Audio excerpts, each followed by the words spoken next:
शहर नरेंद्र कीर्ति study centre के 7 students अलग अलग स्कूलों में टॉपर की लिस्ट में शामिल हुए हैं।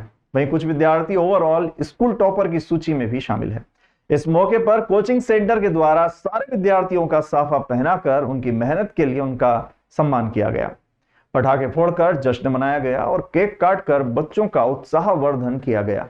इस संबंध में जानकारी देते नरेंद्र कीर्ति कोचिंग स्टडी सेंटर की संचालिका कीर्ति सक्सेना ने बताया कि उनकी कोचिंग सेंटर के 7 स्टूडेंट अलग अलग स्कूलों में टॉपर की सूची में शामिल हैं।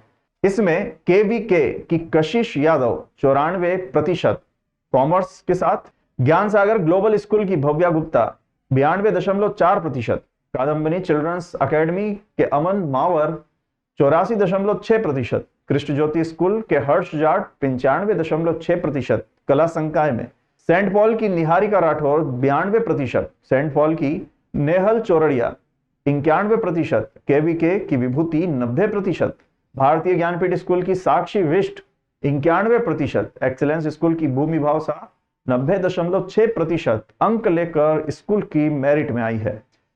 उन्होंने बताया कि उनके बच्चों को सुबह 4 बजे वे उठाती है और स्कूल जाने तक बच्चे ऑनलाइन पढ़ते हैं। सक्सेना मैडम ने बताया कि सुबह बच्चे नहाने के बाद हनुमान चालीसा का पाठ और प्रेयर करते हैं, इसके बाद पढ़ते हैं और स्कूल चले जाते हैं। स्कूल से वे कोचिंग में आते हैं और यहाँ स्कूल की पढ़ाई करते हैं। रात 9:30 बजे एक मीटिंग होती है। इसके बाद बच्चे माता पिता से मिलकर 10 बजे सोने चले जाते हैं। बच्चों को उनके माता पिता के साथ पढ़ने और उनके साथ रहने की सलाह दी जाती है। रिजल्ट के लिए एकेडमिक शिक्षा के साथ साथ सामाजिक, सांस्कृतिक एवं व्यवहारिक शिक्षा का भी ज्ञान विद्यार्थियों को दिया जाता है, जिससे वे भविष्य में समाज की सशक्त शक्ति के रूप में अपनी भूमिका निभा सके। कंसिस्टेंसी के साथ हार्डवर्क मैम पूरा किया है और मैम का पूरा सपोर्ट था। जो भी डाउट था, जितने भी बजे था, मैम ने है ना कॉल उठाया, हमारा डाउट सॉल्व किया है। कोई ऐसा पल जब आपको अंक मुझे 92.4 अंक आए। ज्ञान सागर ग्लोबल एकेडमी।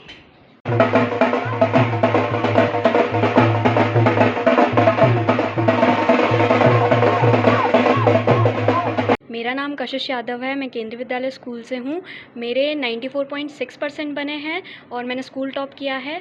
मेरा बस यही गोल था कि स्टार्टिंग से एंड तक बिल्कुल कंसिस्टेंटली पढ़ाई करूँ, मतलब ऐसा बीच में बिल्कुल गैप ना छोड़ूँ जिससे कि बाद में दिक्कत आए। मैंने बिल्कुल स्टार्टिंग से एंड तक कंसिस्टेंसी पढ़ाई करी है और मतलब मेरे को अगर घर पे पढ़ाई का मन नहीं होता तो यहाँ लाइब्रेरी में ऐसा वाइब होता था पढ़ने का जिससे मन लग जाता था और मतलब घंटों हम पढ़ते थे। यहाँ पे बहुत छोटे छोटे गैप्स लेते थे और पढ़ते ही रहते थे, तो इससे हमारा कंसिस्टेंसी लेवल बहुत ज़्यादा बढ़ गया था।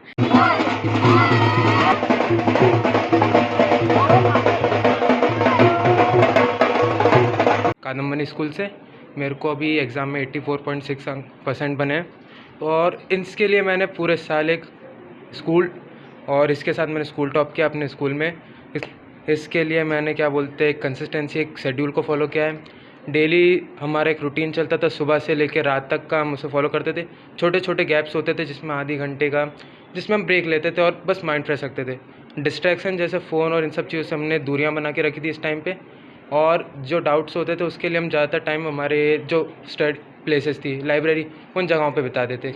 पढ़ने के लिए हमने खुद की जगहें बनाई थी जहाँ पे मतलब जैसे घर पे कुछ बच्चे पढ़ नहीं पाते या कहीं पढ़ नहीं पाते, तो हमने खुद के पढ़ने के लिए सीढ़ियों तक पे जगह बनाई थी। वहाँ पे हमने एक अच्छी स्टडी स्पेस बनाई थी जहाँ पे हमने स्टिकी नोट्स लगाए थे और पूरा एक ऐसा मतलब क्या बोलते हैं ऐसा डेकोरम बनाया था कि उसको देखे तो चीज़ें हमारे सामने आए कि हमें ये करना है। हम यहीं पे रहते थे और यहीं पे सारे बच्चे आते थे और पढ़ते रहते थे। अमन मावर। मेरे परसेंट 84.6 हैं। मैं कादम्बनी स्कूल से हूँ, स्कूल टॉपर।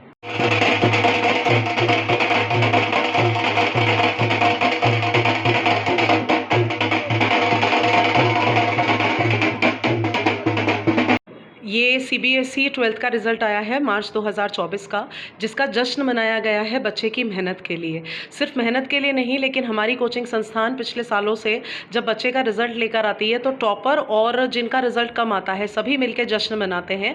हालांकि अगर अपन बात करें तो इस वर्ष हमारे संस्थान से केवी के स्कूल टॉपर हमारे यहाँ से हैं। ज्ञान सागर गर्ल्स एकेडमी कॉमर्स संकाय के जो टॉपर हैं वो हमारे यहाँ से हैं। जो आपके भारतीय ज्ञानपीठ आपका नीलगंगा रेलवे स्टेशन है उसके टॉपर हमारे यहाँ यहाँ से हैं। इसके अतिरिक्त काफ़ी सारे इंस्टीट्यूशन के रैंक होल्डर्स हैं, जैसे कृष्ण ज्योति कॉन्वेंट स्कूल के सेकंड रैंकर हैं, DPS के सेकंड और थर्ड रैंकर हैं, इवन केंद्रीय विद्यालय के भी जो थर्ड रैंकर्स हैं वो हमारे यहाँ से हैं। तो ऐसे बच्चों ने काफ़ी श्रेष्ठ परिणाम दिया है। ये पूरा जो जश्न होता है ये इन बच्चों की जो मेहनत होती है, जो अथाह मेहनत ये लोग दिन रात जाग के करते हैं, ये जश्न उनके लिए सुपुर्द होता है। क्योंकि जो अथाह मेहनत हम तो सिर्फ बोलते रहते हैं, लेकिन करते मेहनत वो लोग हैं। तो ये जश्न उस उपलक्ष्य में था। कितने बच्चे टॉप कर रहे हैं आपके? हमारे यहाँ से ओवरऑल अगर फर्स्ट सेकंड रैंक मिला के अपन बात करें तो कुल मिला के 7 बच्चे हैं। ये जश्न मतलब होता है कि आपने जो भी रिज़ल्ट लेकर आए हैं वो आपकी मेहनत है और जीत का साफ़ा। भले ही आज आपके 2 अंक थोड़े से कम रहे हैं, पर कल इन बच्चों को ये याद रहेगा कि हम सब एक साथ बैठे थे और ये जो साफ़ा इन लोगों ने पहना है, ये साफ़ा इस बात का सूचक है कि जीत छोटी हो या बड़ी मायने नहीं रखती, जश्न का हकदार हर विद्यार्थी होता है। केक कटिंग सेरेमनी जो हुई है वो इस बात का सूचक है कि बहुत मर्मस्पर्शी होता है केक, लेकिन जब उसकी मिठास सबके मन में घुलती है तो वो बहुत अत्यंत मीठी होती है। तीसरा, हमने आतिशबाजी करी है, क्योंकि आतिशबाजी किसी भी खुशी का सूचक है। सिर्फ दीपावली पे लक्ष्मी का आगमन नहीं, लेकिन आज विद्यार्थी अपने स्कूल लाइफ से क्रॉस होकर कॉलेज में जा रहा है, ये उसका जश्न है। तो ये सम्मिलित जश्न होता है जो बच्चों को अपने देश की जड़ों से जोड़ता है कि हर तरीके से। और इनके सर पे जो साफा है ये हमारी संस्कृति की पहचान है। और हमारी संस्था जो है वो इस बात में बिलीव करती है कि जो उज्जैन है वो हमारा अभिमान और हमारी संस्कृति हमारी पहचान है।